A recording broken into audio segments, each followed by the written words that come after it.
pH balance of your soil. It's very important. What we will do is we'll use a standard meter that you can buy online or any other hardware or farming store. The pH is important because your vegetables, well, all plants grow better at a certain pH, and your pH is the balance between your acidity and your alkalinity. This is your pH meter. You can see the range. Now let us show you a small technique that if you don't have the meter that we showed you at home. Hello universes. You would like to go back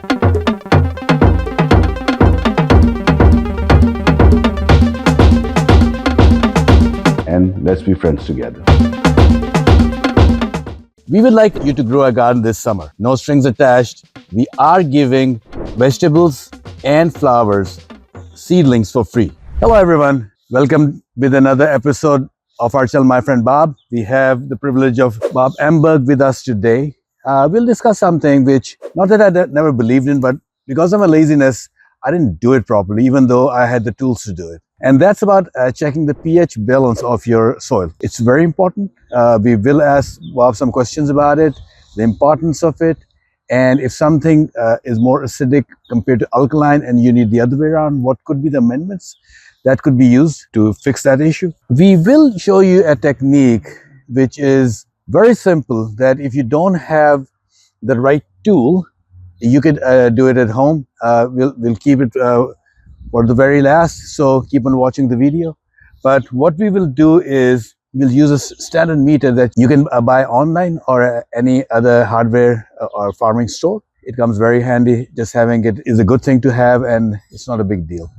Well, first thing, why check the pH balance? The pH is important because your vegetables, well, all plants grow better at a certain pH, and your pH is the balance between your acidity and your alkalinity. Usually, I think around here, like tomatoes is 6.5 to 7. So you want to look for a pH that's in that range. Now, I do know that, and this is the only one that I know, people talk about our berries, especially blueberries, that it likes acidic soil. Yes. And I think I've heard you say something, if I'm not wrong, that corn likes a bit of acidic soil.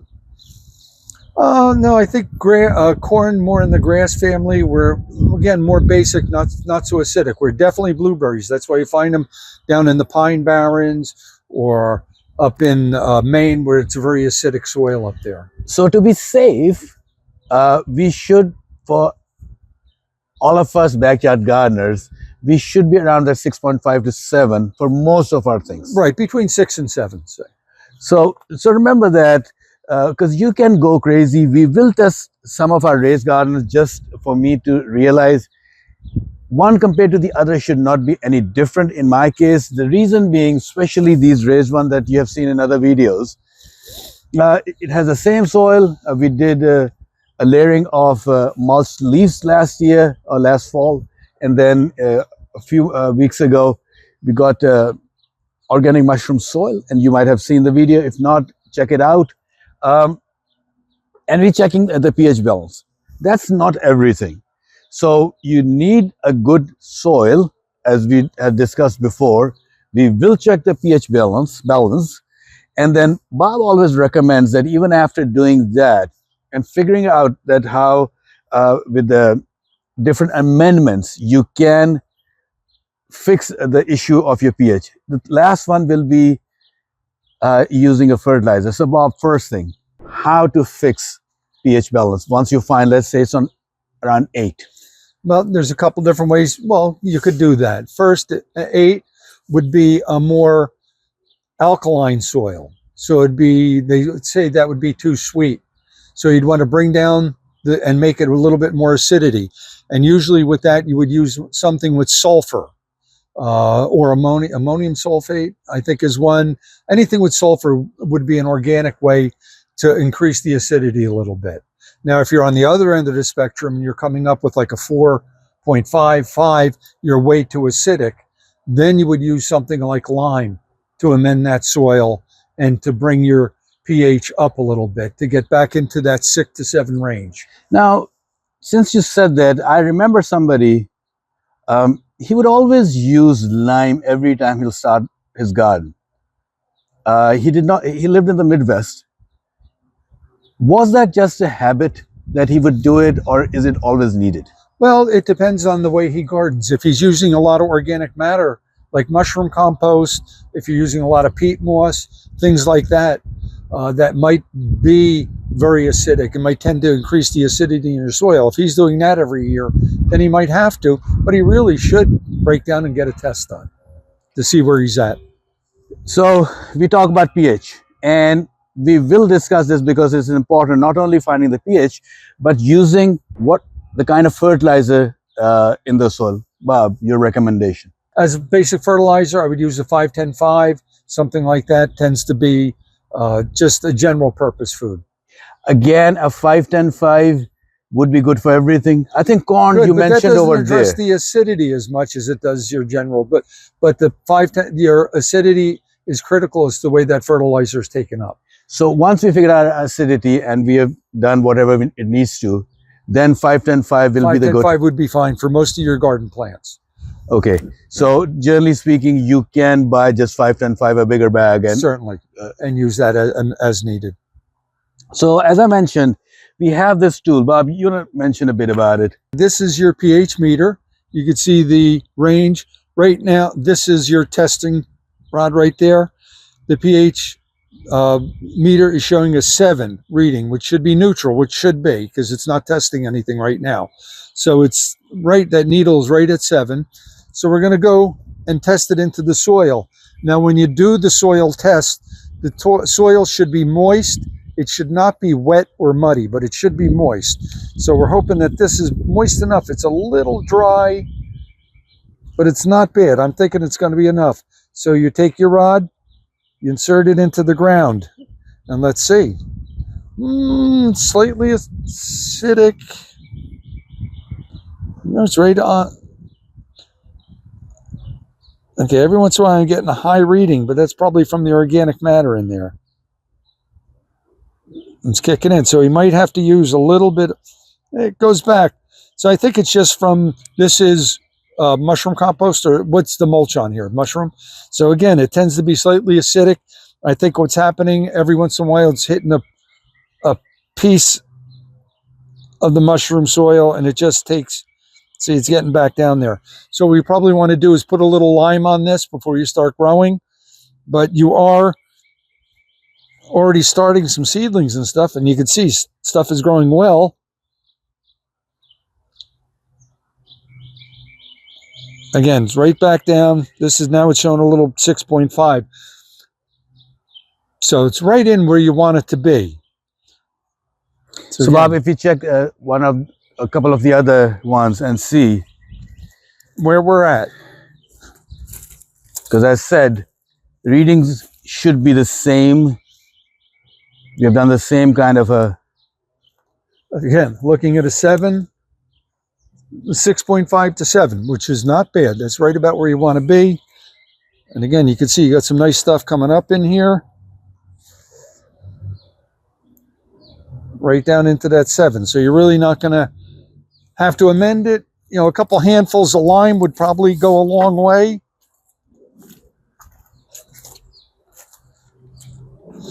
Again, always clean this rod before you use it again.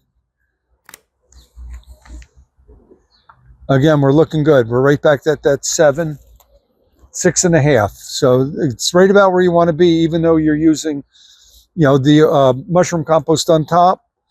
Underneath, the soil seems to be fine. Do you think then we need amendment with lime or no?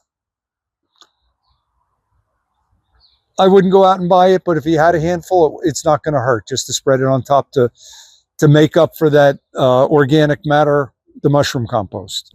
Okay, so Bob is doing, the soil was wet, moist, but he's just confirming. So what he's doing is, he did a small hole, adding some water, and go back with the meter again.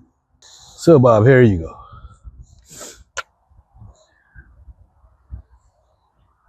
The reading is down a little bit. It's down to 6.5, but still well within the range that we're looking for. So could it be that was not moist enough when we did the... Possibly. You're getting a better, more true reading with a little bit of moisture. Again, you don't want it wet. So there's the importance. It's 6.5. So still showing a little bit better with a little bit more moisture. Just the wind the last couple of days have really dried the soil out. So still looking very good. Now let us show you a small technique that if you don't have the meter that we showed you at home, what you could do, a couple of things from home: vinegar, a bowl of vinegar, and a bowl of baking soda with some water in it. It was 1 spoon, no science. So this is vinegar. What we will do is we'll drop the soil in this, and we'll drop the soil in the other bowl also. And depending on which one produces a fizz or shows a change, it will tell me that the soil is alkaline or acidic. So vinegar first. Doing about 2 tablespoons. And maybe slight bubbling, or is that from... Well, let's let it sit and just let the reaction happen. And let's do the same thing with the baking soda. So this is the baking soda and water. Again, just let it sit for a minute. Now going by our tester, it showed it was slightly acidic at a 6.5. So if it's slightly acidic, let me bring the camera closer so we can show. So we have baking powder on the left, what Bob is touching right now, and vinegar on our right.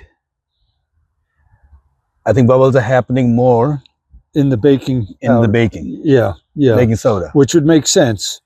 Again, baking soda is alkaline and your soil is slightly acidic. Again, looking at that 6.5 from the reader. So since you're getting a little reaction in the baking soda, shows it's slightly acidic. If it was very acidic, I think you'd see a lot of bubbles coming up. You would see a more definite reaction.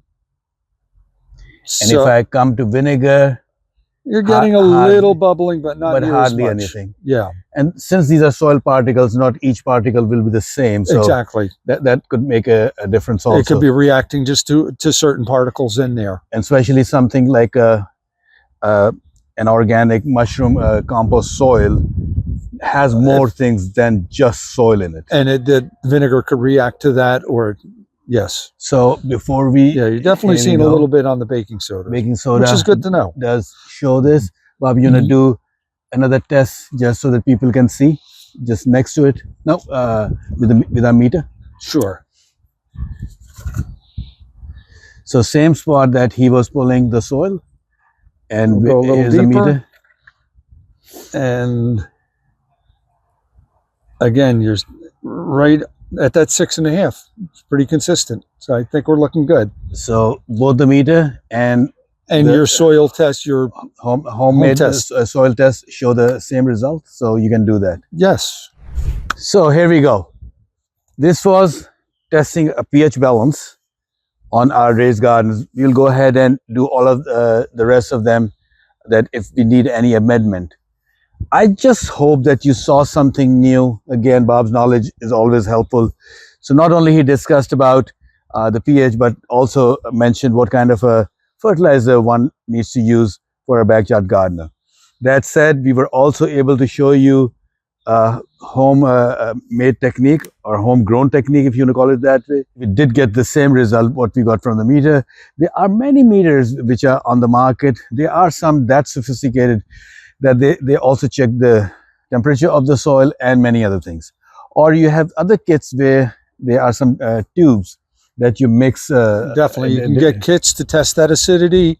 They'll normally found in a farm supply store. Also, you can check your local farm supply. Some of them, like the one down the street here, used to offer a service where if you brought your soil in, they would test it. Also, your local cooperative extension service. We have one in Union County here. They have methods where your soil could be taken. They'll send it in, they'll test it for pH, as well as your nitrogen. Well, not nitrogen, but your other nutrient value too. So there's a number of ways you can get that soil tested, whether do it on your own or have someone do it. And it's important to do it. So thank you very much for watching our channel, My Friend Bob. Like and subscribe. Keep on watching. Please ask questions so we can have this community going forward and talking about new stuff about gardening mostly. And we do videos about cooking also, but it's springtime and then summer. It will be really about gardening. Again, thank you for watching. We'll see you next week. Good growing.